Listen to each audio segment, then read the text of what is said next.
Gaming phone na less than 5,000 pesos?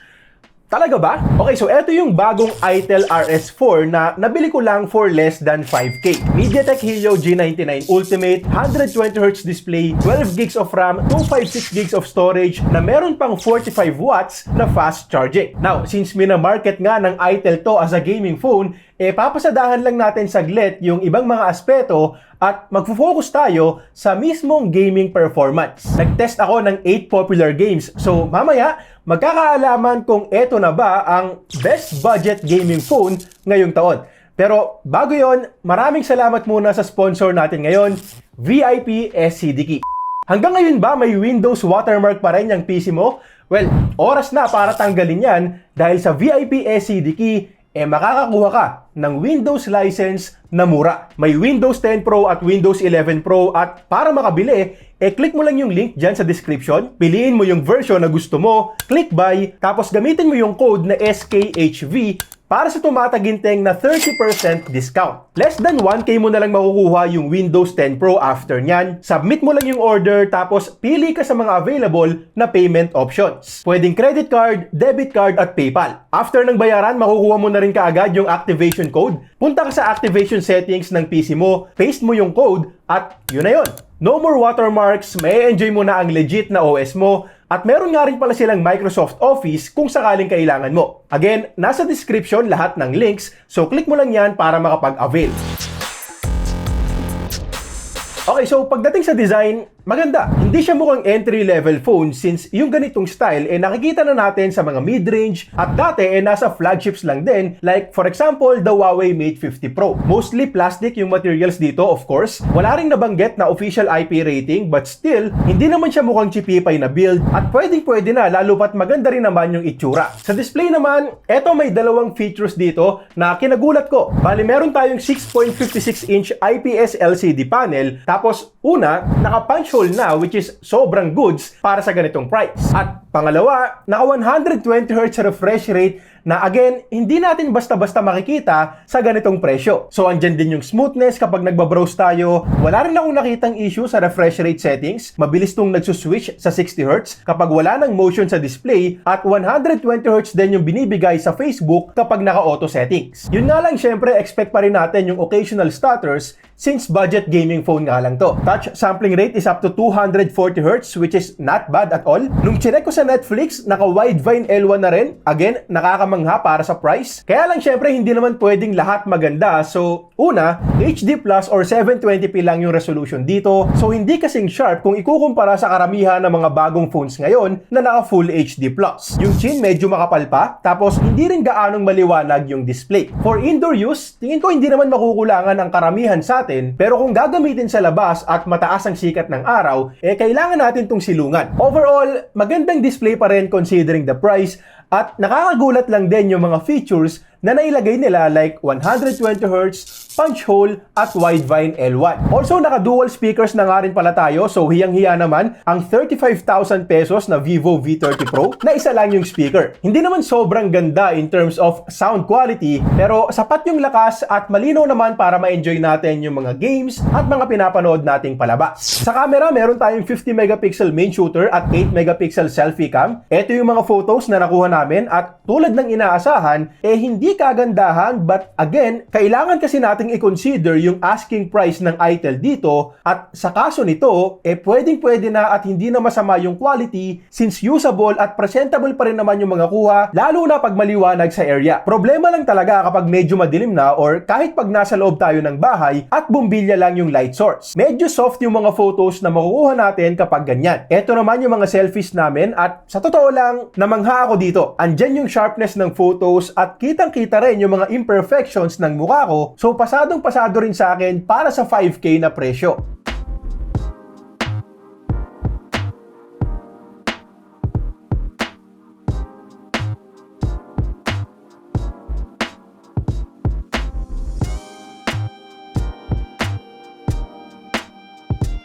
Sa battery and charging naman, meron tayong 5,000 mAh battery capacity. So, malaking battery na rin. Tapos, naka 45-watt fast charging pa. Usually, 18 watts or mabilis na yung 33-watt fast charging sa ganitong price. So, again, Plus na naman to para sa RS4. Meron din tayong 3 charging modes dito tulad sa mga Tecno at Infinix phones. Meron tayong low temp mode, smart mode at hyper mode. Tinest ko yung hyper mode at from 2%, umabot kaagad to ng 58 in 30 minutes. Tapos napuno na rin kaagad in less than 1 hour. Hindi rin nag-init kahit naka-hyper mode, but still, mas maigi pa rin kung smart mode lang yung madalas nating gagamitin at i-hyper mode na lang natin kapag nagmamadali tayo. At para sa mga gamers natin dyan, good news ulit dahil may bypass charging din to, so pwedeng gamitin for long gaming sessions. Ngayon, pagdating naman sa mismong battery life, makulat din. Well, unang-una, power efficient din kasi ang Helio G99 at again, 720p lang din naman yung display. So, sa PC Mark battery test, lumagpas to ng 16 hours of screen on time, which is actually very impressive. So, alam mo talaga na reliable at maaasahan mong hindi madaling malobat. Okay, so far, sobrang lupet ng pinapakita sa atin ng itel, pero syempre, since marketed to as a gaming phone, pinaka-importante yung performance. So, eto na. Para sa internals, gamit dito ang MediaTek Helio G99 Ultimate. G99 lang yan, pampatamis lang yung Ultimate. May 12 gigs of physical memory and another 12 gigs of virtual. Tapos 256 gigs naman yung internal storage na UFS 2.2 pa. Sa pagkakaalam ko, eto na rin yung pinakamalaking RAM at pinakamalaking storage na nakuha ko sa less than 5K na presyo. So, ibang klase talaga tong RS4. Android 13 nga lang yung operating system out of the box. So, hindi tayo naka-latest version at may mga bloatwares din na understandable naman. Pwede naman nating i-disable at i-uninstall. At hindi rin naman sobrang dami unlike sa Realme UI na medyo talamak talaga ang bloatwares. Ang Tutu benchmark score natin ay more than 400k. Tapos, eto yung 8 games na tinest ko. As usual, 24 degrees ulit yung room temperature natin. Connected tayo sa Wi-Fi. 5 GHz Wi-Fi na nga rin pala yan. 50% brightness, sagad yung volume, tapos gamit din natin ang Taco Stats para sa FPS meter, so tignan nyo na lang din yan para malaman nyo yung performance. First game natin ang Mobile Legends at dito hanggang high lang yung frame rate, so limited tayo sa 60 FPS, pero meron tayong ultra graphics at pagdating sa mismong gameplay,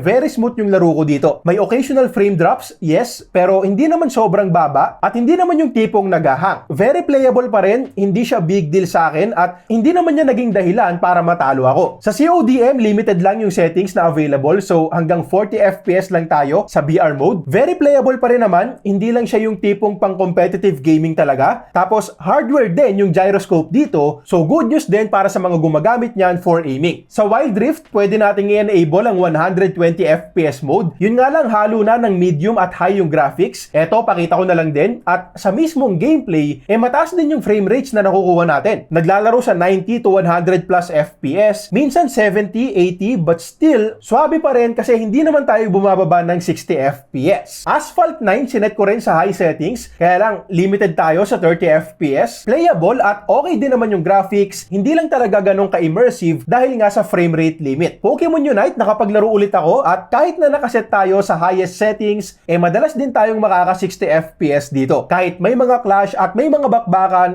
wala akong na-experience na lags at nagkakaroon lang ng frame drops kapag natalon tayo from base to goal zones na nangyayari din naman kahit sa mga mas mahal na phones. For sure, kung Pokemon Unite player ka, alam mo na rin naman to. Next naman natin ang PUBG. Kinailangan kong ibaba sa balance yung graphics para ma-enable yung ultra frame rates. Limited pa rin tayo sa 40 FPS pero stable naman, so pwede na rin kung laro-laro lang. At para naman sa mga demanding or graphic intensive games, nilaro ko tong Farlight 84 pero hindi na ako nagtangkang itaas yung graphics. Sa unang game ko, hinayaan ko lang yan sa default smooth graphics, medium resolution, tapos tinaas ko lang sa extreme yung frame rates at dito, sobrang unstable lang frame rates, taas-baba talaga at hindi ganun kaganda yung experience. May mga may-experience tayo dyang frame drops na makaka-apekto talaga sa laro mo. So sa pangalawang game ko, binaba ko na lang yung graphics sa minimal, low resolution at very high lang yung frame rates. 60 FPS limit yan at kapag ganito, mas stable na yung laro natin. Andyan pa rin yung frame drop, so hindi pa rin talaga siya super smooth all throughout the game, pero playable naman at na-enjoy ko pa rin. At ganun din yung sitwasyon sa Genshin Impact. Hinayaan ko na lang yan sa lowest graphic preset at tinaas ko na lang yung FPS limit sa 60. Usually 30 to 40 FPS lang din tayo dito. Pag nagbibitaw ng maraming skills at maraming kalaban, bumababa rin ng 20 plus FPS. So kung tatanungin ako kung playable? Yes. May enjoy mo ba? Yes din. Hindi ko nga lang talaga masasabi na super smooth ng experience since hindi naman tayo umaabot ng 60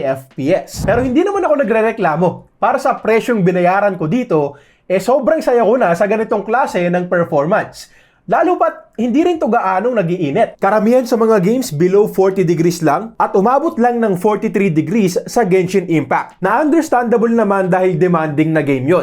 Okay, so available na itong ITEL RS4 sa Shopee at TikTok Shop ng ITEL. Ilalagay ko na lang yung link sa description, so click nyo lang yan. At again, itong sa akin nabili ko lang for less than 5K dahil naka-promo sila nun. Ang problema nga lang dito, tapos na yung promo. So, ang nakita kong presyo ngayon ay 6,199 para sa 8,128 at 7,199 para sa 12,256. At sa presyong yan, medyo alangan ako. So, ang suggestion ko, antayin nyo na lang mag-promo ulit. Antayin nyo na lang yung 5,5, 6,6, 7,7 or yung mga sulit sweldo sale. May mga vouchers din kasi kapag ganun. So, kung makukuha nyo to ng around 5K lang din, tulad nung sa akin, sobrang sulit. Pang 8 to 10K na rin kasi yung ilang mga features na makukuha natin dito. Like 12 gigs of RAM, 256 storage, 120Hz, punch hole, 45-watt fast charging with bypass, Helio G99 Ultimate na goods na rin for casual gaming, dual speakers, yung camera, hindi kagandahan pero impressive na yan para sa 5K na price. Tapos yung haptic feedback, napansin ko rin na mas maganda ng konti kumpara sa ibang mga budget phones. Of course, may mga cons pa rin like 720p lang yung resolution, makukulangan tayo sa brightness outdoors, Android 13 lang yung software at wala ring malinaw na pangako ang ITEL sa software support. So, syempre wala namang perfect, but again, kung makukuha mo to sa around 5K na promo price, sobrang panalo tayo dito. Pero take note na inuulit-ulit ko talaga yung promo price kasi para lang klaro, kung ipipilit sa atin ng ITEL yung 7,000 pesos na SRP, may iba akong maire-recommend. Para sa akin, mas okay para sa presyong yan ang Infinix Note 30 4G na nasa 7,000 plus na lang din at posible ring bumaba ng 6K plus dahil sa mga online vouchers. Ilalagay ko din yung link sa description kung saan kayo pwedeng makabili. Okay, so yun lang muna para sa ngayon. Kung nakatulong o nagustuhan mo tong video, click mo na yung subscribe button dyan. Comment mo na rin yung honest opinion mo para sa phone na to. At kung gusto mong makita yung review ko para sa iba pang mga sulit phones under 10,000 pesos, pili ka lang sa mga videos na to.